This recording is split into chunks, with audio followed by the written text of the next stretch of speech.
All right, welcome to Marketing Operators. We've got a great episode ahead. Connor and Cody teach me about gifts with purchase. We go deep on that. We talk about founder mode. If you didn't hear everybody talking about it on Twitter this week. We talk about incremental attribution and third-party analytics and all the updates on Meta.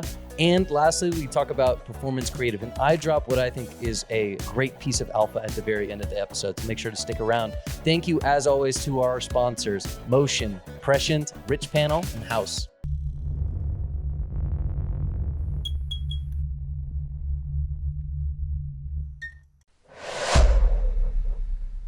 At Ridge, we are loyal users of motionapp.com. And why is that? It's because creative is the new ad targeting. 4 or 5, 6 years ago, you'd show up to Meta, you'd tell them exactly who you wanted to target, and that is no longer the case. If you want to be reaching new audiences, you need to be doing that through creative and a strategic approach to it. So what we talk about on our team all the time is creative diversity. What are the motivators, the reasons to believe, the new content pillars that we're using to reach new audiences? And all of that gets cataloged within Motion so that we can both measure what's working within each of those categories, as well as how do we measure against one another. With all the talk of creative strategy, Motion has become an industry leader in content that my team learns from and your team can learn from too. So you can go to motionapp.com and check out their webinars, subscribe to their newsletter. We've done exclusive Marketing Operators podcasts with their audience to be up to date on cutting edge creative strategy techniques. So if you're ready to join the best D2C and e-commerce brands using Motion to win at Meta, TikTok, Snapchat, go to motionapp.com, tell them the Marketing Operator sent you, and get 50% off your first month.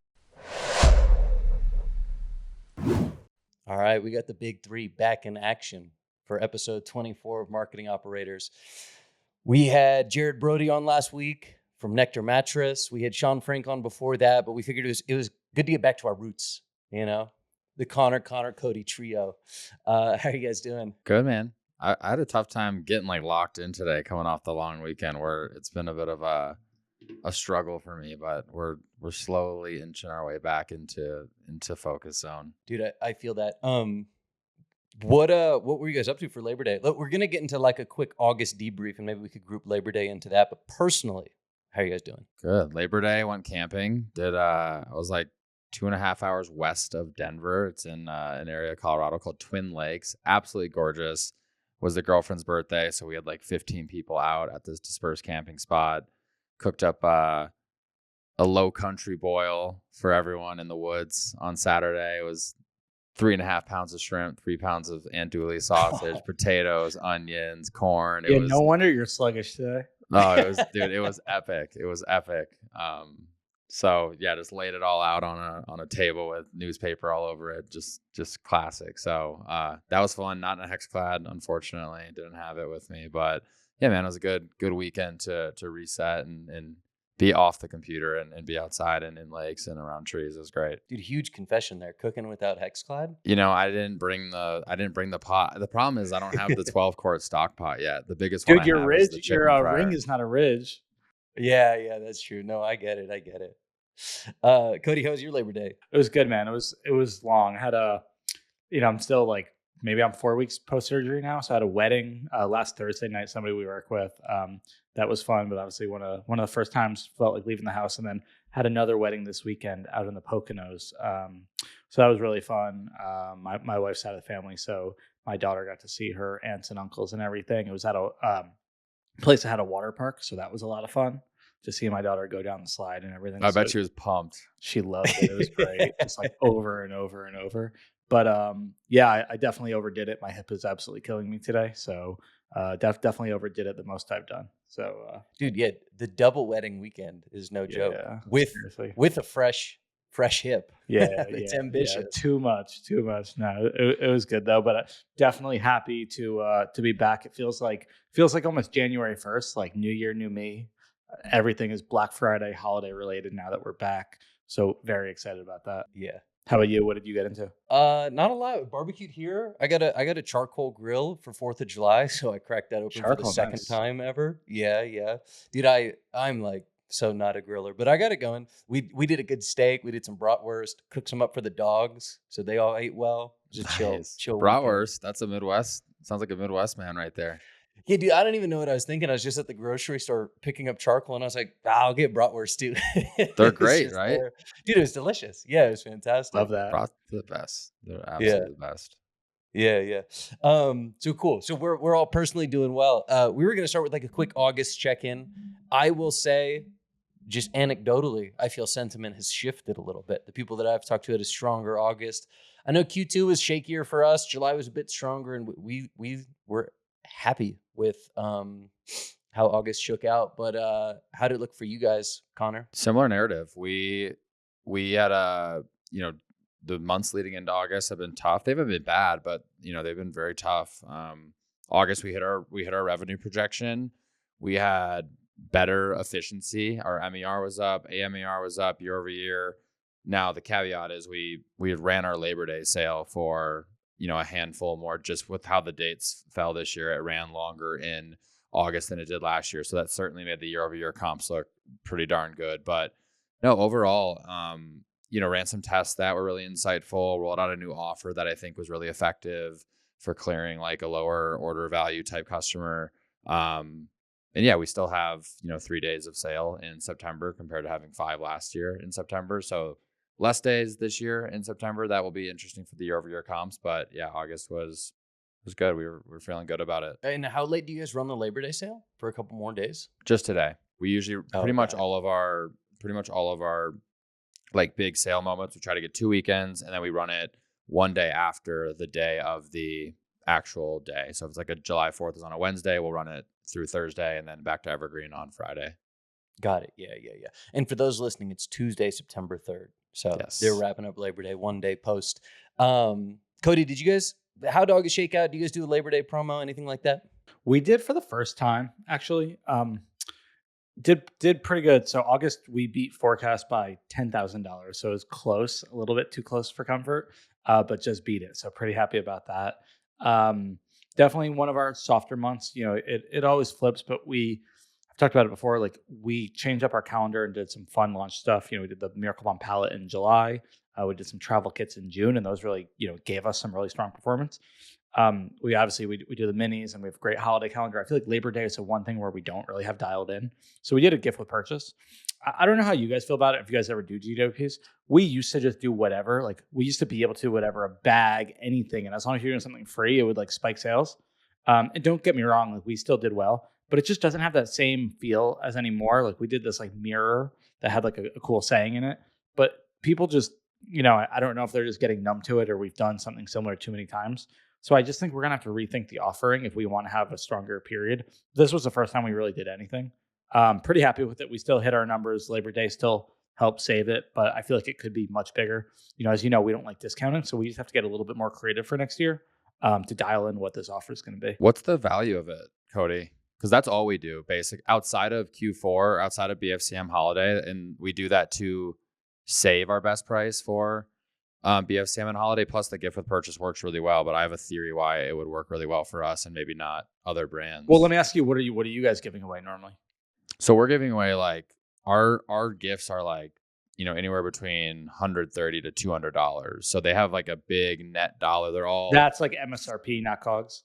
That's MSRP. So we're messaging like $150 gift with purchase, and then our COGS on that, our landed costs might be I don't know, like 20% on that potentially, depending on what the gift is. Like we gave away a 4.5 quart deep saute pan with our 12-piece set, and we still had incredible margins on that. But like that's a super popular pan that people buy, and it's, I have to look off the top of my head, it's like, I don't know, $150, $170. Do you have any reservations about giving away something that you normally sell? Like, do you feel like that devalues it at all, or not super worried about it? So we have this conversation a lot because you can make that argument. But on the other hand, like you got to give away something people want. Like if my gift with purchase on the 12-piece set is, I don't know, like the Bistecca plates or something, which are a great product, but I would imagine we're going to lose 12-piece set orders and lose overall like margin and revenue if we do that. So we've always leaned towards it's got to be something that's popular on the first order and has, it fits our margin profile. Yeah, I feel you. We're giving away mirror. It's probably $1 COGS. And so we're doing that above $100 threshold. And so you can imagine all the comments on ads are just like, this is making me mad. Like, this is not nice of me to order. So there's a lot of comments, but we do have a lift in performance. Like we did like 450K yesterday. Like we crushed it. We did pretty well, but it's not quite the, the mini miracle bomb stuff. So I agree. Maybe going back a second, maybe it's not gift with purchases that don't do well. It's all about what it is. I just feel like in the past we used to be able to just do like a bag or whatever, like a cheap one. I think if we're going to do it again, we just have to be a little bit more intentional and more creative and get something that's going to be much more exciting for people. Can I ask, the mirror in this case, do you guys just create it as a gift with purchase for this moment and then it goes away forever? We'll use it for some other stuff. Like we'll use it for like a bunch of influencer. We'll just kind of, we need stuff to put in boxes. We'll use it as a store. But yeah, majority purpose built to be gifted. Yeah. It's not like a SKU that you can buy.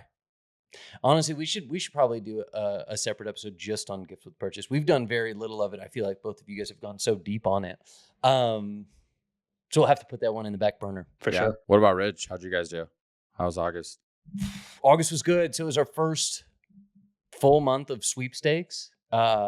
So we talked about this in the operators newsletter a little bit, but we put in a ton of work. I mean, as you guys remember, like a couple weeks ago, July was like brutal. We had some turnover on the team. We had this big sweepstakes coming up. We were like launching new products. We had like a million things going on. And August was really refreshing because it goes live August 1st and like really meaningfully outperforms sweepstakes last year. So our .com year over year is up like 70% or something. The sweepstakes disproportionately benefits .com. Amazon's not growing nearly as much. International, different story. So blended on the business, so I could guess we're like somewhere below there, but super happy with it. So I think like all the effort that we put in on the content front, the web experience front, a bunch of new initiatives for retention that I think are panning out nicely. It added up to a good August. And then Labor Day, we like had a really light sale, frankly. We're like largely just trying to move through over inventoried and out of line stuff. So it's like we didn't have very many bestsellers at all on promo. We had a really strong day. We ended up right around $500,000 like Cody. So and like massive. I noticed you said $500,000. I said 450. So you're just like subtle flex that you beat us there by a bit. I see that. Yeah, so we were stoked on it. Massive year over year growth. So I think, and I don't know if you guys would agree with this, but it just seems like consumers seem way more price conscious right now. And I think that's been the case for the last couple of months. So any amount of promotional messaging just goes much further on a day-to-day basis than it did last year. 100%. Our post-purchase survey said 80% of our buyers during Labor Day, 1 to 3 months or longer. So, and Wow. 12% was less than a week. So I couldn't agree more. I think people are just sitting there waiting. And that's why I was texting you. I'm like, this Labor Day sales made me very bullish on BFCM because of what I'm seeing in terms of consideration period. And I know that we still haven't rolled out our best offers of the year yet. So yeah, it makes me bullish. We'll see what happens in a couple months. How does 80% compare to like where you guys are typically at? It's usually around 75 to 80%. Okay. It doesn't. So it's just super low consideration. Yeah, but it's like we were sitting there over the weekend and CAC's incredible. Our contribution margin on first order is incredible, and we're going back and forth like, should we spend more? Should we spend more?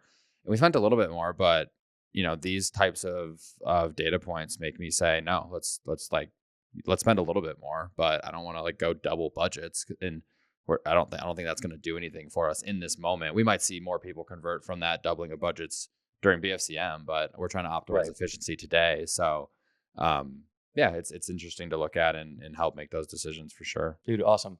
All right, cool. Well, look, it's a good little start. One thing I want to say just on you guys crushing it. I don't know if it was you or Sean. I don't remember if it was Twitter or newsletter. But I saw one of you guys be like, you want to know like what we're doing to crush our ads right now? And you're like, give away $100,000 car.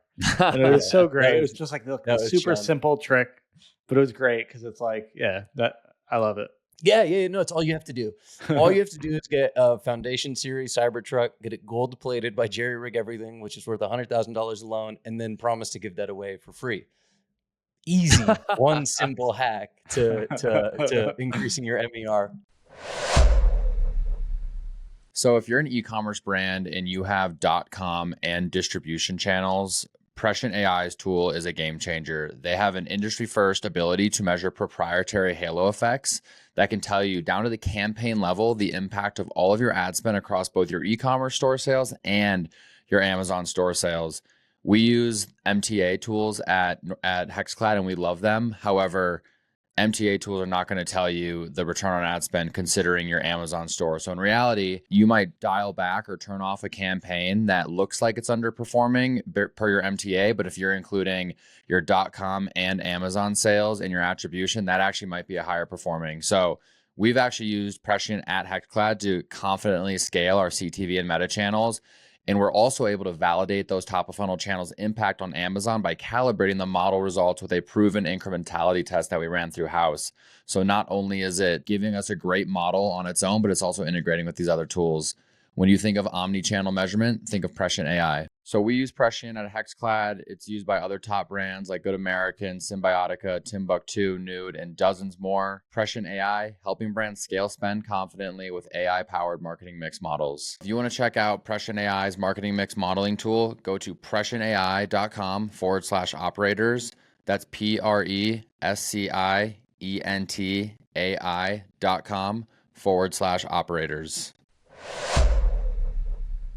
Cody, I'm curious your thoughts because we've spent a lot of time talking about this, right? Like the gift has to have value. It needs to be something people want. But to your question, like, does that devalue it when you're giving away a really nice product that people love that's $189 for free? Like, what are your guys' thoughts on that? My first thought is, does it devalue it? Like, definitely. But I think if you strategically choose which product you're devaluing, then it's a net like positive for the business. Right. Like, we'll give away free coin trays, right? Or we will give away we don't do a lot of gift with purchase, so I don't have a lot of examples. Right. But I would be more than willing to give away, like, as we get down the line of important items, coin trays, AirTag cash straps we'll do frequently, the small accessories. If we ever wanted to try pens or key cases off high order values, things like that, like, I would totally do it. And I think there's no way you're not devaluing it to some degree, but it can be a massive benefit to the business. Right. But like, you wouldn't give away a wallet, would you? Is there a world that you would? So that's a good question, because we've talked about that, like with our carry-ons, right? The carry-ons are $350. It would be massively profitable. We were like, free wallet with every carry-on purchased. I think that would be bad. I think we should not do that. And it's hard to really quantify the negative effects of that. But I could imagine there being negative effects. And just from a brand perspective, I think it's super weird to tell millions of customers who gave you $100 plus that they can now get it for free if they buy this piece of luggage. Yeah, you can't give away your hero product for free. I think that's got to be a net negative. Like BOGO, like aggressive BOGO offers, I think are weird too on hero products. Like any sort of discounting on the hero product, I think you should approach with some reservations. Yeah, it would be interesting to have just like a bigger picture. I don't know if this is like discount promo strategy, offer strategy, like a bigger conversation I think would be great. Because like one thing myself and our chief product and ops officer were talking about today is like just like thinking about, hey, for next year, because we're talking about gift with purchase, like we don't run any site-wide discounts, but like would we ever do like a slow movers bundle? Like let's say we've got 3 of our lip products that aren't doing well. Would we bundle them together, have that be, part of our promo? And like that's something seems like Ridge does well. That's something like I see Lululemon do a lot. They're never going to do their black tights 20% off, but they will put, some seasonal thing. So yeah, totally. If you guys think it's a separate conversation, happy to have that, but curious your thoughts with that as well. No, well, I'll say one thing that's crushing for us right now. So the first time we ever did it was last sweepstakes, and it's a mystery wallet. So for like $76, you get one of these like 12 wallets or whatever, and it goes from our standard like royal black to a 24 karat gold. So there's a massive price difference. It worked so well last year. Like I was kind of blown away by the whole thing. We only did it for 48 hours. Drove like 200,000 plus in sales. This year we did it for a longer period of time. I also think it makes a ton of sense during sweepstakes because we've gamified everything. So like I've said this before, it's the same reason we do spend to win. We do spend to win. We have all these entries for points. Just things are gamified at large. If we're going to do mystery wallet, if it's ever going to be on brand, it's going to be right now. Dude, I was just thinking about that. I was like, maybe Labor Day next year, we go like, True Classics cart. They've got like the 3 different like offers. It's like the buy more, save more. But like with gifts, I wonder if we just like fully lean into that next year and just do like 3 different tiered GWPs. just like pull a Ridge with the spin a win type thing, and just like go crazy with it. Because I feel like you could get this like escalating tiered gift with purchase where maybe you're giving, maybe it's not your hero product, but maybe it's something pretty valuable like a 12 piece, like the pan, like a $150 thing. If it's above like a $400 order, whatever it is, I feel like you could totally incentivize people that way. Totally. Yeah. And I was going to say for our mystery wallet this year, we put it together in a way where there's a lot of great stuff. It's also plenty of stuff that we're over inventoried in. So it's a fantastic way for us to move through the the inventory that we need to, while it being like a really compelling offer to consumers and this kind of like on-brand gamification. So it's like we're checking a lot of boxes with it. Labor Day was incredibly successful from that standpoint, commercially as well as from like an efficiency standpoint. I think that the mystery for you guys makes a ton of sense because no matter what they're getting, like whatever variant they're getting a wallet, right? And they obviously have a need for that. Whereas we could never do that. It's like we could never be like, hey, mystery gift of $100 value. It's like, oh fuck, I just got a knife, but I needed a pan. Like Yeah. I hate HexClad. They just screwed me over. Like would be a not as good. Maybe we could like mystery gift within a category, like mystery pan would maybe work. You could do mystery gift with purchase, I think. I think that might work. I think like that would work. Not the same, doesn't hit the same. Yeah, mystery gift with purchase would definitely work, which we've tested that like in ads, and it does work. For ad creative, it's not mystery throughout the entire funnel. We're just trying to like get a little more clickbaity in the ad creative, and that does work. But it's like choose your own gift that once you hit the website. Yeah, totally. Mystery mini bomb wouldn't quite work either for Cody and them. Like you just get some random color. Right. Yeah, exactly. All right, next on the docket. I don't know if anybody spent any time on Twitter over the last 48 hours, this was impossible to miss. We're going to talk about founder mode. We're going to spend a ton of time talking about founder mode. We were going to enter founder mode. Dude, can I just say, like, I saw it posted. I read it really quickly. Like, I don't know. I'm just like in that part of tech Twitter where I think it came out Sunday. I was like, oh, it seems interesting. I read a lot of, I'll actually explain for people who might not be as chronically online as we are. Paul Graham's the founder of Y Combinator, just legendary investor and entrepreneur. And he does a lot of these essays like every couple months. He did, and he's coined a lot of really key phrases, like build products people want. I don't even have that right, but it's like YC's mantra. He did the one, there's a great one about like working hours. Like maker's mode versus maker's mode or something? Maker's schedule or something like makers that. Yeah. Oh, yeah. Yeah, thank you guys. Yeah. So look, everybody's read a lot of their essays. He came out with another one this weekend called Founder Mode, where he talks about just trying to rethink the roles that founders can play within companies. And correct me where I'm wrong here. I'm going to off the cuff try to summarize a little bit of it. But he basically advocates for a change in approach from a like manager mode where you are managing people. Sounds like a little more sterile to something that's way more fluid. And he honestly doesn't go into the details because his purpose was not to like explain what it is, just to acknowledge that he thinks it's something there. And he basically goes on to predict that it's something that will be studied greater and people will create like better processes and information around. So that's the gist of it. How'd you guys take it? Well, first of all, you know that meme where, because I know you're a big meme guy, where like the dude is like explaining something to his girlfriend and like super intense, and the girlfriend's just like totally checked out.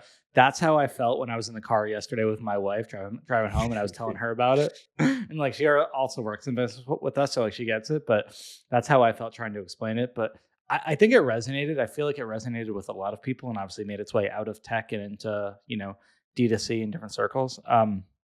I definitely resonated with it, seeing and working obviously with Bobby and feeling like I have, having an ownership in Jones Road. So I not a founder, but I feel like I act like one, or things like that. It's like, it does make sense. There are just certain things that either founders or CEOs or executives that are, have more of an ownership mindset and stake of the business probably do, and they do differently. It's kind of like Elon running all these companies. Like, he's super involved. And I think it's something I've struggled with recently, is like, I know I should delegate and I know I should let go, and that's the conventional wisdom. And don't get me wrong, there are certain things I can do a lot better there, and I can, I think there are certain things you should probably delegate and certain things you should be more involved in. But I've also felt that as I've delegated certain things and trusted people to do things, sometimes the quality goes away and sometimes like the magic goes away. And I think that's what the founder mode is, or it brings. It's just this like special level of intensity and high standards that is just, it might sound egotistical for me to say, but it's just sometimes when you remove a founder from a business, you just like lose that magic. You lose that intensity, and things just slowly, it's just like death by a thousand cuts. It's just like slowly over time, you can kind of just see like the special sauce of a business kind of get taken away. And I feel like that's at least what it meant to me. And why I think, for example, like Bobby will drive me crazy at times and like be super involved in like every little detail. And I'm like, it's fine, it's fun. But then you see like over time, you just step back and you're like, that's probably actually why things are really good. That's why it's important. I know like when I read Bobby's in founder mode. Very much so, very much. And it, probably still drives me crazy, used to, but I remember reading like the Elon Musk biography and I'm like, it makes sense. Like it's really hard to do this and build something great and be a founder if you don't have that mentality. So yeah, to me, it made sense. And I don't think you have to be a founder to believe in it. But I feel like the reason it resonated is because I've felt it. I feel like a lot of people maybe felt that, but they almost weren't comfortable speaking up about it because the conventional wisdom is like, you need to learn to let go. You need to learn to delegate. I think that's funny because I think one of the reasons it resonates so broadly is because it's going to resonate with the people who are like in quote unquote founder mode in a really positive way. And it's going to resonate with the people who are suck at delegating, which I totally am sometimes. And it's like, no, I don't need to delegate. I'm in founder mode. So it's like, anyway, I think it's super interesting. And I do agree that like over time, it's something that we should have like better documentation and case studies around and things like that. But it was just something that like, it's like a slant compliment to almost everyone, which is the best social media content when you can like, when whatever you're saying can be interpreted as a compliment or as validation, confirmation to the person reading it. Absolute best content. And that's why that's why it took over the Twitter feed. Just confirmation bias at scale. Yeah, totally. We saw it in real time. I mean, at one point I was scrolling and it was like 8 straight tweets were just people commenting on founder. Well, that was like the first day. And then I feel like the second day, like everything was positive the first day. Just like everybody in tech, like even Toby like was tweeting about it and stuff. And then the second day, I feel like then there were a lot of like the negative takes on founder mode as well. So it took like a day for some to flip. I can't help but think it's going to have like the impact of that article is negative in the short term. It's like it'll be a J curve. It'll be negative in the short term because all of these poor managers will feel incredibly empowered to be like super involved and not delegate and just kind of have this like tyrannical approach. Their organizations. Yeah, and then over time you can figure out how to scale the like the soul, like kind of what you were saying, Cody. Like how does that actually continue to propagate throughout an organization over time? That's what founder mode should really be. But this week, I don't think that's what's going to happen. Do you guys have any frameworks for, because I've spent a lot of time thinking about this, like what are the things I should be hands-on keyboard with? What are the things I should delegate to the team? Do you guys have any frameworks around like the things that you should be in founder mode for versus the things in your business that you should be more in manager mode for? I told my director of retention today, and she's it's probably like 4 weeks in. So I was just like, hey, like I think I could probably do a better job of giving you some clear directions on like where I want to be involved and where not. And I was like, anything that's just ongoing, like business as usual, par for the course, email schedule, stuff like that. Like I don't need to be involved. SMS don't need to be involved. Anything that's like expansion, so like growth. It's a new strategy we want to do. Like, let's say it's these new direct mail strategies or channels, growth or like budget related. And we're looking to, invest in something new. Like I want to be involved in that.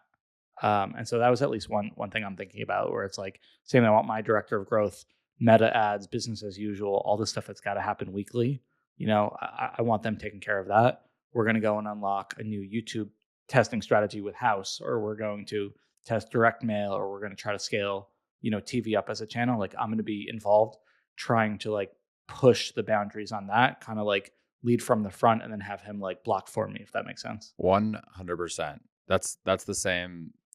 I've said it, like any innovation and growth is probably where I'm going to be spending most of my like hands-on time as we decide these things are good BAU tactics. Like, all right, now let's figure out how to, offload it to the team to run in an evergreen, always on basis. So yeah, I think about it similarly. Do you have people that you can like drop things off with, like get an idea, get on a call, and just have somebody on your team be like, hey, run with this? Yes, not the entire team. But we certainly have team members where like I can get the first 10 to 15% going, and then hand it off, and they can bring it to the finish line. Absolutely, For sure. I sent one. Yeah, we're doing this thing with Shop. It's like partnership with Shop, and like pretty excited about it. But I got a call last week. I sent a Slack, schedule it to my director brand and like head of marketing ops today, and I was just like, hey, we're doing this thing. Would love for you to run it with it from here. And like, I'm sure that how they feel about it, they're probably like, fuck this guy, another one. But like, also I'm trying to like unlock and open up these opportunities for us. I'm not the best person to go and execute it and to go do these things. Meta just brought us a test, like some fully funded test. I'm like, yeah, great, let's do it.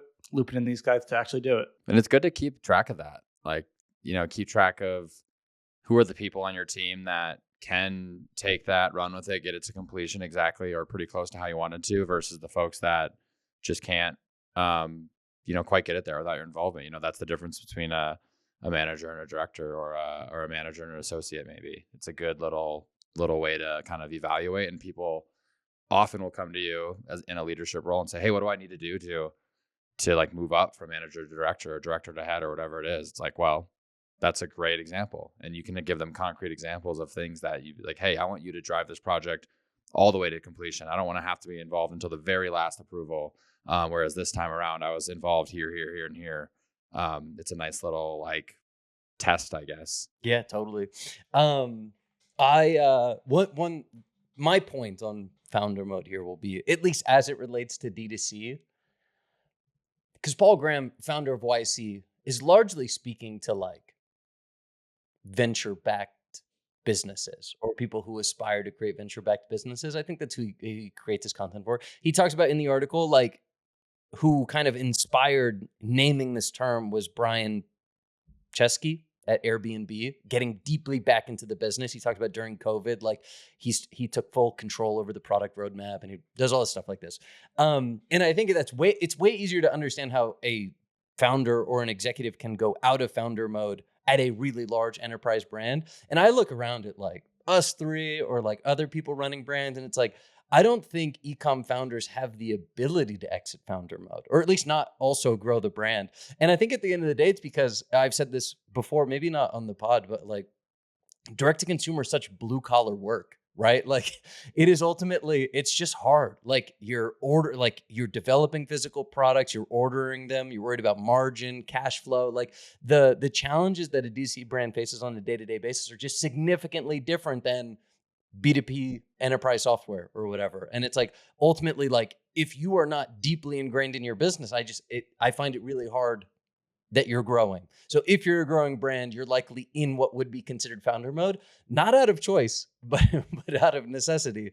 So that's the other thing where I felt like it particularly resonated with the e-com crowd, just because we're in the thick of it in that way. Yeah. And manager, I feel like the way that Paul Graham was writing about manager mode was basically the idea that if you're a manager of people, you can just tell them what you want to get done and it'll get done, period. You don't have to get involved in any other way than that. Like you just get on a call, tell them what you want, and it'll get done. Is that like an accurate-ish kind of representation of what he was classifying as manager mode? Yeah. Manager mode, or an executive in manager mode is only dealing with their direct reports. So one of the other like really interesting like little tidbits he brings about is one of the few examples of what he thought was like would be considered founder mode, because he goes, a lot of executives are only working with their direct reports. So when something's getting done at the lower level, it's because the founder or whoever said it to their VP, who said it to their manager, and some associate ultimately gets it done. There's like long chain of command. And he said what he's foresees is becoming more popular is these like skip level meetings where I'm not just talking with my direct reports, I'm going right down to the source of it, whoever's getting it done, or I'm helping get it done at that level. He talked about these skip level meetings, and he talked about Steve Jobs would hold a meeting every year for the 100 most important people in the company. And that wasn't just the 100 people in the org chart closest to him. It was just 100 people that he thought were super important from anywhere in the organization. And I think that's super, super unique. That sounds really cool. Like the equivalent of, I'm going to take some performance creative associate over here and an e-com manager and some ops director. And like, this is who I see as being like really influential within the organization, I'm going to talk directly with them. It's just, I don't know. We don't have a lot of examples of that at Ridge. I think that's interesting. Yeah, I thought that was really cool. Yeah, one maybe last thing on this. I saw somebody just like in one of the replies say that like an org chart really shouldn't be like top down, like CEO, founder on top. It's almost like founder in the middle, and they're like the beating heart, and like everything is around them. And I thought that Yeah. was like a really interesting way to say it and kind of think about it as well, because it's just that like a lot of people talk about like a flat organization. That's kind of like what he's describing with like not having to just work with your direct reports. But I think that's a really interesting way to picture it, and kind of like founder can just go and work with whoever, and they can go work with somebody who's not their direct report, or they can work with somebody who's like not even like on their like side of the org, and you just can't do that as a professional manager. Totally. Yeah, I think that's a cool way to visualize it. I want to tell you why Ridge moved our customer support to Richpanel. Some SaaS providers are jacking up prices for the same piece of software that's barely changed over the years. I think it was Jason Lemkin on a podcast recently said software has gone from being software as a service to software as a ripoff, and I don't think that's ever been more true. And I think Richpanel is a rare exception to that rule. So we took a demo with Richpanel, found out they were way ahead of the competition in terms of AI and self-service capabilities. Their support platform is exactly what we needed and what I felt would become more modern tooling for the type of experience we wanted to provide for our customers. So when we found out that they can easily migrate our data and get us up and running in 2 weeks, it was a no-brainer, which is why we migrated, and which is why brands like Thinx, Snow, Lashify, and 2,000 other brands have made the switch. If you are frustrated with random price hikes from your SaaS and want a trusted partner that can help you deliver awesome customer service, head to richpanel.com and book a demo today. The next thing we wanted to talk about was what some have called the most important update to Meta ads. So big pivot here, big like kind of ethereal management styles to granular. What are we optimizing for in our ad accounts? Do either of you guys want to give the explanation? Otherwise, I'm happy to give it a shot. Are you calling out Taylor Holiday again? No. Is this like another video? No. No, we're going to talk about it. Cody, I know you've got a good take on it. Are you able to explain kind of what this big update is? Yeah, so there's two, per my understanding. These are things you guys probably tested as part of some betas or alphas. We did as well. One of them is... I don't know what they're calling this one. Not the incrementality based attribution one. That's one of them. But using first party data, Northbeam, GA, other data sources to inform the model. What are they calling that one? I read the article earlier. It's just like third party attribution tools that they're integrating with. Yeah. So I'm very confused on this one. I'm not going to lie. I don't think it's something I'm in favor of. I have a lot of skepticism around it, and so very curious your guys' thoughts. But those are the two updates. Let me start first with the third-party attribution or first-party attribution. Essentially, it sounds like, and I don't know the specifics of it, we are now able to pass back to Meta some of this anonymized first-party data that Meta will then be able to either show in platform or actually be able to make some optimization decisions with the model. I've heard very conflicting things, like any new thing out of Meta. I've heard certain things from reps, certain things from other reps, certain things from the public.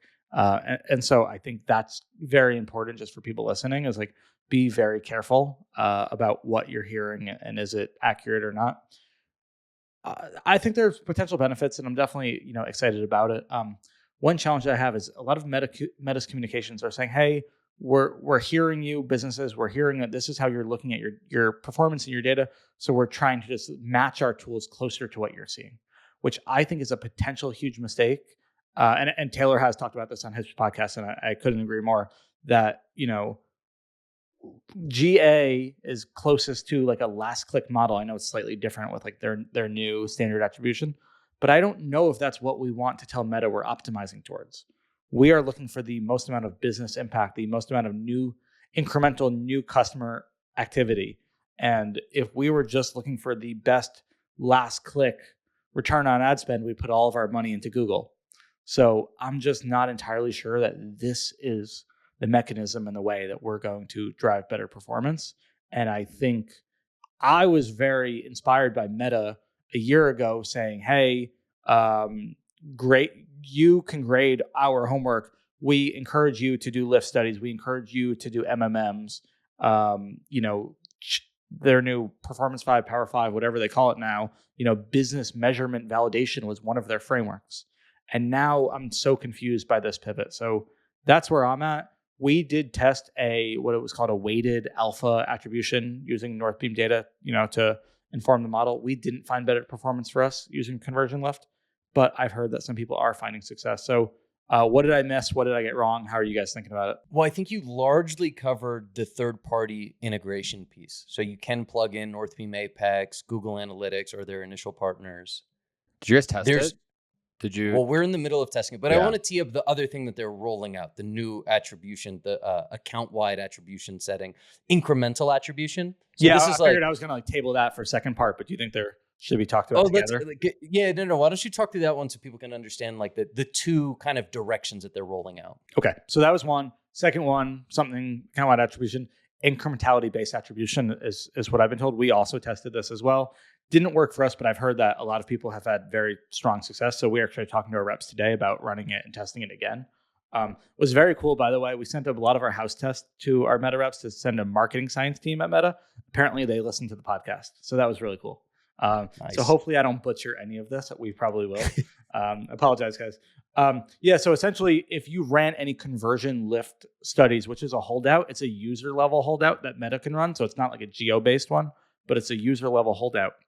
Meta can take that data and they can actually weight the model or affect the model to actually optimize more towards incremental conversions. Not because right now the standard is optimizing towards all conversions. And you're actually able to say, hey, here are the characteristics of the people that are incremental versus not. Optimize more towards those. So theoretically, that will give you more incremental conversions if that's what you're optimizing towards. That's theory. We tested it. We didn't find it, to perform, but that was also, early on as part of a beta. It's something that theoretically I'm bullish on. But so those are the two changes. What are your guys' thoughts? On the incremental attribution piece, if you've run lift studies, which we have, you have, Connor, I'm sure you guys have as well, they can use some of those historical lift studies to inform what the type of people to optimize for to drive incremental results. For the average person, I was told by our rep that they would use they have these then in aggregate that they would use to inform other brands who might not have we don't even have that many lift studies. So I have no idea how many you should have to feel confident that you can optimize for incremental results. There's this whole seasonality question. I'm highlighting all of my skeptical points here. If you haven't run any lift studies, you're just going to use aggregated lift studies to try to guide your incremental attribution, which sounds really weird. Sounds like totally something I wouldn't trust off the bat. So that would be my reservation for incremental attribution. And kind of to your point, Cody, you've heard from multiple brands that they've had mixed results in both outcomes. Really, the next step here is not no silver bullet has been invented. There are interesting new tools available to us to figure out what's available, what's best for our business. There are no silver bullets except for giving away a Cybertruck. Yeah. And that's a gold-plated bullet. Technically. Yeah. Have you guys at Ridge tested either of these? Yeah. So we switched to Northbeam Apex. So Northbeam Apex is plugging in. We'll also, as we kind of talk through it, we can highlight some more of the details because it's an account level setting that you set up. So we didn't get the chance to A/B test Apex initially. They were doing this months ago during Father's Day, and we didn't want to do it at that time. Account wide, you just plug in Northbeam. It starts feeding back this aggregated ad level data to better inform the algorithm and ideally improve Northbeam results as well as business results. We switched to that. We didn't see any meaningful change. It's also super hard. We're spending a ton of money. We just had to switch it on one day. We looked period over period. There's no meaningful differences. So it's hard to say one way or another. Oh, I thought you were saying you ran a conversion lift test on it. Yeah. Well, no. So that's how we started. We started with Northbeam Apex at the account level. Didn't really see a meaningful improvement period over period. What we then did was we A/B tested two campaigns, one on incremental attribution, one on Northbeam Apex. We ran a lift study to do it. So we're not basing our results off of an in-platform ROAS or Northbeam ROAS. We were looking at lift of each of these campaigns, and we actually saw the Northbeam Apex perform better. So it was okay.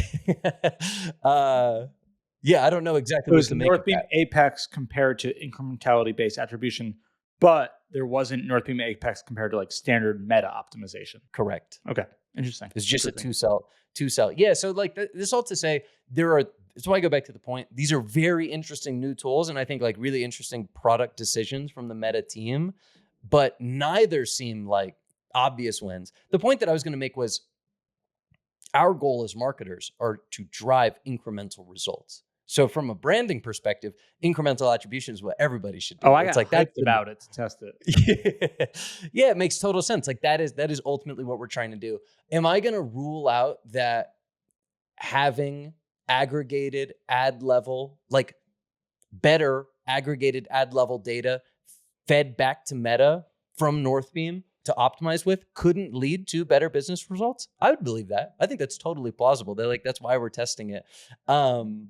But it is, I think it's a really just convoluted conversation. And neither product seemed foolproof to me. Connor, we did it the opposite way. We did the true A/B test. So it was just Apex campaign versus business as usual campaign. And we saw very, very, very similar one-day click ROAS, but double the CPM on the Apex test. So we have for now decided not to like flip it on account wide, but yeah, I don't know if that was simply because like it was a very not consolidated account build, and like we had the same targeting and creative under the Apex campaign. It's hard to say if like that's because of Apex, but we've hesitated to turn it on account wide because of that. Yeah, and you guys just tested it between two campaigns. Yep, exactly. Yeah, that's the thing. I'll also say, I'm just trying to think about it long term. Do I want my entire account bidding? It's not exclusively, but do I want the entire account bidding in a way that weights people who will click and convert in a shorter time period? Like, probably not. But maybe we just got to be more like Cody, run reach campaigns. Yeah. Well, especially for us, right? Like we know we have a long window of time. Totally. Like we probably even more so than anyone else don't want to be optimizing for people that are going to click and buy in one day. That's just not really our. What do you guys optimize for? Are you guys on a 7-day click then? You do any views, 1-day click? We do 7-day click in a mix of 7-day click and 1-day view. I don't think we've ran that like in platform user base lift test between the two yet. It's on the roadmap for sure. And then we'll roll out 1-day click during sale periods, but during evergreen, it's 7-day. How about you, Connor? We do 7-day just clicks. And like, this is something we want to test too, because I'm really not, we just had some really scary data. Like this was a while ago at this point, but including views, we actually saw click-through rates decrease. That makes and sense. Totally. Click-through rates decrease, ROAS goes up. So it's like, oh yeah, like I just had very little trust in that. So we've always optimized for a 7-day click. We found that to be better so far, but we do want to test it again as we try to move more up funnel. What I really like, because there's again a lot of interesting platform decisions by Meta over the last like year or so, but they rolled out engaged view, including that. Because what doesn't make any sense to me is view through on static ads, where I'm like, okay, that's just an impression of an image. It's really hard to say that person was qualified from that ad. Maybe, but also I think it's more generous. Sure. Whereas if I've sat around and I've watched 8, 15, 30 seconds of an ad and I never click through, but I convert a day later, I can totally believe that. And they rolled out that engaged view for that exact reason. It is how YouTube works too. It's totally possible to be influenced by a video ad when you've consumed a bunch of content, not click through, and Meta or YouTube is deserving of that conversion. So they've done a number of things where like we have tried to experiment better, but currently we're just sticking with the click optimized. I'm with you. We tested a few months, maybe 2 months ago. Our standards of 1-day click. We tested 1-day click versus 1-day click, 1-day view versus 7-day click. We found for us 1-day click did best, which is interesting because we don't have quite a hex cloud consideration phase, but like we do have a longer consideration phase. It's definitely not, our average is not within 7 days. Like it's definitely quite a bit longer. So I would have expected 7-day to do a little bit better, but we really saw no difference. 1-day click did best. I was excited about the views as well, kind of like what you're saying. We didn't test engaged views. I think that would be the next step. So one of them, I would love to test an engaged view against a regular view. The other one, we just tested them against each other. What I'm really curious about is in addition. So rather than a sell where you just have a 1-day click. It's like, do we add another campaign that has a 1-day click or 7-day click with an engaged view?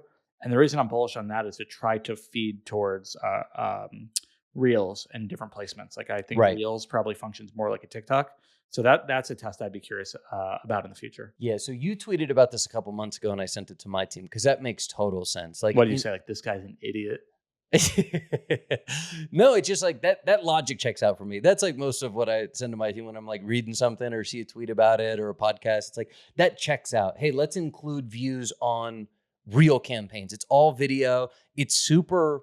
The way people are consuming content is so much different there. They're just swiping through a ton of stuff all the time. Like that makes sense to include it on, not necessarily our static ads in feed with big promo offers where I'm like, all those people are middle and bottom of funnel at that point. That's not where I want to be giving Meta a ton of credit for view through. Yeah, for sure. Agreed with that. By the way, speaking of founder mode, you tweeted the other day about how your employees were going to come into work or hop on Slack on Tuesday and like get hit with all these like scheduled Slacks that you've got these like observations and thoughts for having some time over the weekend. How'd that go? It was good. It was good. Yeah, I had 9 scheduled Slacks for this morning.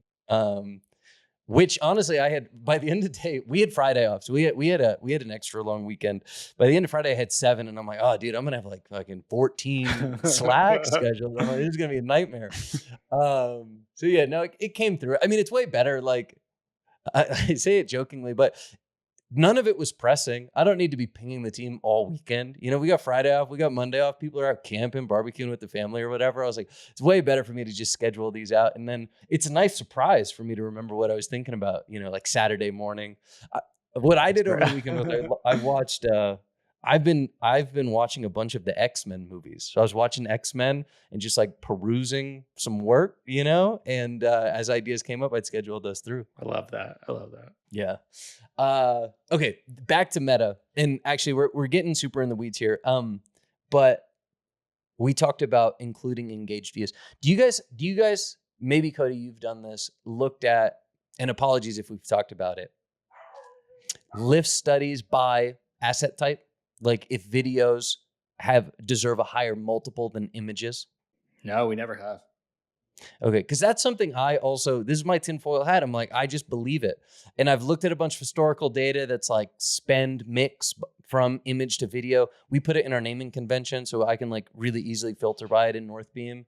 And I've just seen some data that says our MER is better, our AMER is better when a larger percentage of our budget is going to video. Not a lot, but where it seems to be, where we've seen some red flags is when like 80% of our budget is going to images. And it's like, okay, that seems to be correlated with like a less efficient AMER.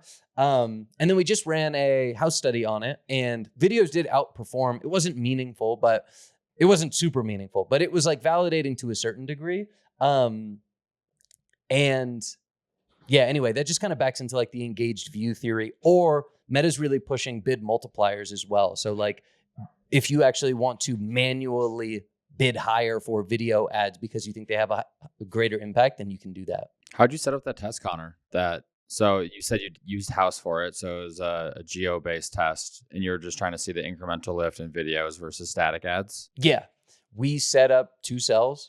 We had like an image campaign. We had a video campaign. We held out the appropriate geos, and then we just looked at like the total lift on each of those. It might have been groups of campaigns, frankly, but that's how we set it up. We set it up purposefully. Like we couldn't do it within our current, because we do have campaigns currently that have videos and images, and you can't do exclusions like at the ad level. So we had to set up campaigns and ad sets specifically for this test in order to measure this theory, just so we could figure out whether we wanted to continue kind of holding ourselves to this standard. We basically try to hold ourselves to a 50-50 split between videos and images. If images or videos are under or overperforming, then we'll make decisions from there. But like just as a guiding principle, we try to keep it relatively balanced. Yeah. Well, cool. All right. So we covered what some would call the biggest Facebook update in years. So one of the buzzwords this year is incrementality. Last year was all about attribution. This year is all about incrementality. And I think that's a great thing because we are all trying to grow our businesses profitably. And we want to make sure that the spend that we are putting out into market is actually is working for us. So I know that we are all Haus customers, and you guys have sought out Haus this year. What led you guys to do that. We'll start with Ridge. For us, it's all about new channels. We're in the business of reaching net new male audiences. So when we're launching across Pinterest, Twitter, Snapchat, Live Intent, etc., we use Haus to measure the total impact of those new channel experiments. That's awesome. How about HexCloud? What are you guys looking at? Definitely the new channels as we roll those out, but because we already had such a diversified marketing mix in terms of channels and we were already spending at pretty high levels prior to onboarding Haus, the first batch of testing is just for us to find those optimal spend levels with our existing marketing stack and then comparing those to one another to kind of see within our existing marketing stack, where should we bring spend down, where should we bring spend up, and really using that incremental ROAS, that incremental CAC number to inform how we move those budgets up and down. I love that. Yeah. And for us, the same, we've definitely tested new channels, but we've also calibrated spend on existing channels. We've saved 6 figures a month just by not running brand search because we've ran multiple tests and it's not incremental. So I know for all of us, it's had a huge impact and we love it and we couldn't live without it at this point. And so if you want to be like us and want to add scientific rigor to your marketing stack, I recommend you go to haus.io/operators. That's haus.io/operators to get a demo today. All right, next in the docket, people have been talking about cost of creative. What should it be as a percentage of revenue or as a percentage of spend? How do we think about it? We want to take that internally. Cody, how do you guys approach it? It's a good question. I'm definitely keen to hear how you guys look at it and approach it. I think transparently we're under invested on creative. Just if I look at how much we spend, I don't know how much we should be spending. We do a combination of a lot of in-house stuff, a little bit of UGC creator stuff that we work with, although we're not spending a lot on it, also not performing great. And now starting to work with a few agencies. Most of them are performance-based, percentage of spend. And, have been able to get some pretty good deals with them. But I feel like that stuff can add up. A lot of them, we haven't scaled them a ton. We're starting to spend and get some performance on these, percentage of spend. But like some of these guys are charging, especially some of the more popular agencies charging, 10, 15% of spend, at scale, that can really add up. And like, unless you're beating your other stuff by 10, 15%, like I feel like, that totally has to be taken into consideration. And you just do the math on, hundreds of thousands or millions to spend. And so I'm curious, but at the same time, if somebody can unlock this incremental spend by helping you reach a new audience or, scaling some winners, like maybe that is worthwhile. So I'm not entirely sure. And then, yeah, definitely on like the AI piece to make, creative production really easy and cheap. I haven't seen anything yet. I'm sure it'll come, but we just haven't seen anything that has really been able to do, a great job of it. And then we have an in-house team. I consider that more of a fixed cost for the most part. Yeah, we have shoots and stuff like that, but all of our editing and creative strategists, like that's a fixed cost. So I'm not really assigning like a dollar amount to that. Yeah. So do you have any sense of like, you guys spent, 7 figures in August. How much did you spend on content in order to do that? Yeah, we do. So like of all of our marketing expenses, then we have like a digital ads, paid media bucket. And within that paid media account, it's like a GL code. We have like sub accounts, and one of them is ad creative, one of them is digital spend, one's TV spend. Yeah, it's small. We probably spend max $30K a month on ad creative, and that's like max. So it's not 10%. Like we're not spending. We're spending $3 to $4 million a month total on ads or marketing.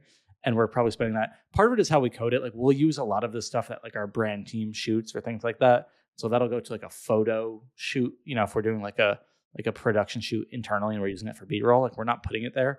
But just on like specific direct response, paid social creatives, yeah, we're not spending that much. And I'm curious, but I just have done some of the math. And if you're working with some of these creative agencies that are charging 10% and you're spending $1 million on their assets, or you're spending $100K on their assets, like that adds up. But we haven't found those winners yet with any of them. How do you guys think about it? How do you do it? I'm looking in August, and this isn't quite like we spent a lot on sweepstakes in August. We didn't source all that content, but I'm looking here. We spent in August $15,000 sourcing UGC creative. And that basically, same as you, we have like a studio here in Utah where we're producing a ton of assets. We have like the whole brand creative department that isn't included in that. Sure. And you use a lot of that stuff for paid. We use a lot of that stuff for paid. It's mostly static stuff. So like the $15,000 I just mentioned is a lot of like the quick cutting UGC style format, which is like roughly half of our budget, honestly. We spent $15,000. We're talking like a 0.5%. It's like where we landed in August. And so that like, it's incredibly low. I also think we're incredibly effective. The $15,000, I'm impressed by the team. Like just with the breadth that we create. We created travel content, ring content, EDC content. I think we've got some great new ideas and concepts. It's not like it's really just boring stuff. We do all the editing internal, and that really stretches that $15,000 far. But 0.5% is really low. Now we're onboarding with 2 agencies currently. Well, one we're in the midst of, and then the second we should be getting deliverables next week that we will pay like 10 to 15% of spend for.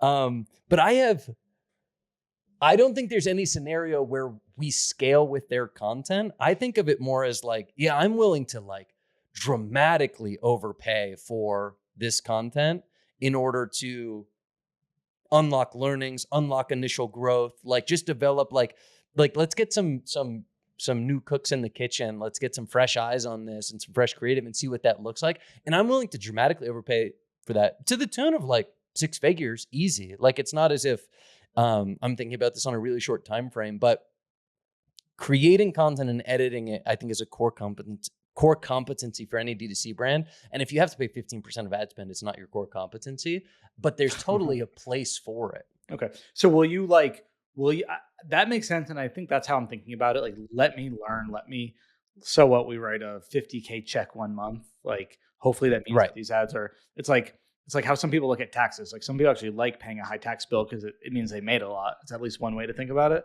But it's like, hey, that means we got some winners.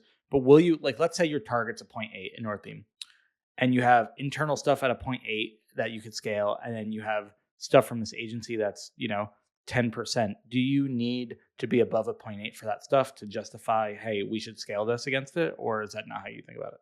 Yeah, no, that's exactly how we would think about it. We would really need it to be paying for at least their fees. And that's their whole value proposition. We need it to be paying for their fees. The only time where if it's comparable, I'd continue spending is if it is incremental to our current effort. So like my first example is we're spread super thin right now, frankly, in our women's acquisition business. Like us trying to acquire women users of the Ridge wallet is like under-resourced. So I'm like, hey, if somebody can come in here and scale this up, if those are comparable results, we'll pay for those. That is a 3-month solution, 5-6-month solution. It's not a long-term solution, but if it is net new to what we could do ourselves internally, and that's just a function of bandwidth, and you could justify it that way. For sure. Yeah, I agree. If you're unlocking an incremental audience, absolutely. Yeah. So that's how we're thinking about it. Connor, what about you guys? I mean, we were paying huge. I mean, we needed to onboard some of those like pay by ad spend agencies last year in order to support our creative needs. And we ended up using them like starting in Q4. Honestly, we've been using them still this year too, but the exact approach that you guys are talking about, we've included their fees in the denominator of our return on ad spend. So that's inclusive. And when we try to scale it through naming conventions and just visualizing in motion. And exactly what you guys said, as we were continuing to test a lot of volume with them, sure, we had some 6-figure months that we paid out to them only because we scaled high-performing ads. But in the background, we're building out our own team slowly but surely. Now we have like a lead video editor. We have 2 more creative strategists, a better roster of freelancers. So that billable we've been paying them has been going down and down and down as we start to take those learnings and just lean more on our internal team. So it's exactly that approach. It's very much a short-term solution to get a bunch of learnings, and then we're going to figure out a more cost-effective way to like scale those learnings, I guess. Totally. Do you guys want to hear what I think is a really clever hack for getting affordable creative? Absolutely. I don't know how repeatable this would be. And I'm saving it till we're an hour into the pod here. So these are only the true listeners who are going to get this alpha. But what I did earlier this year was I was like, man, there has to be like just content creation has been so democratized. Like really high quality cameras, pretty cheap. Adobe Premiere, pretty affordable. You got awesome creators all over the world. I'm like, there has to be some way to identify like the best creators anywhere. So what I did was I just went on YouTube and started looking up spec ads. So these are people who like really want to make advertisements to the point that they are making fake advertisements and they're making like Nike commercials on their own. Oh yeah, I'll see those on TikTok sometimes. Yeah, and I just reached out to those people and we found 2 fantastic agencies. I won't tell the names on the podcast, but they're not even agencies. They're just kind of like small groups of creators who like work together and have fun, and it's just been awesome. And they're super talented. They're super affordable. It's a win-win on both sides. So I think that's a pretty interesting way to source it.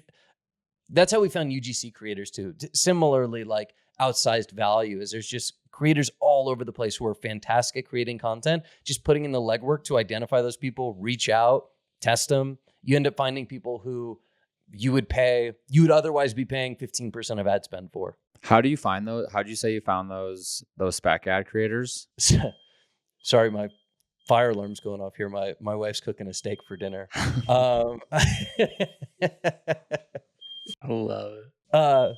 Why don't you guys talk? I want to figure out how he finds these. So you're searching something on YouTube or TikTok to find these people that are making ads for brands that they're not being paid to make in some way, shape, or form, and then reaching out to those people. Yeah, to say it again, exactly what I did in the situation is there's a format that I was unfamiliar with called the spec ad, which is like you just search for that on YouTube, Nike spec ad, made in cookware spec ad, whatever. And you'll find people who are just making fake advertisements for fun, or maybe it's like a class project or something like that, but you'll find like really creative stuff. And we just reached out to a bunch of those people and have tested them and have found some great people all over the world. Oh, interesting. I'm doing some searches now, coming across some good stuff. Yeah. So that was one that's panned out really nicely for us this year in terms of affordable creative. So yeah, look at that. Marketing operators dropping some knowledge, hopefully. Before we jump, I do want to talk about one more thing. I listened to an awesome podcast over the weekend, Limited Supply. Our man Cody was on there, crushed it. So if anybody's looking for some additional e-com content, I highly recommend it. Connor, you got to give it a listen. I haven't listened yet. I'm adding it to the Asana right now. That was like my first time at the house after having surgery. Nick like gave me a car to go in. We did that. We crushed some tacos right after it. So it was good times. Nice to get out of the house for once. Oh, did you guys do it in person? Yeah, his room. Oh, fun. Yeah. There's been some great content on there recently. The founder of Marpipe, also a good episode. All right, that's a wrap. Thank you all for listening. Make sure to like and subscribe, share with your coworkers. And if you have any comments, feedback, tweet at us, comment on YouTube. As always, thank you to our sponsors, Motion, Prescient, Richpanel, and Haus.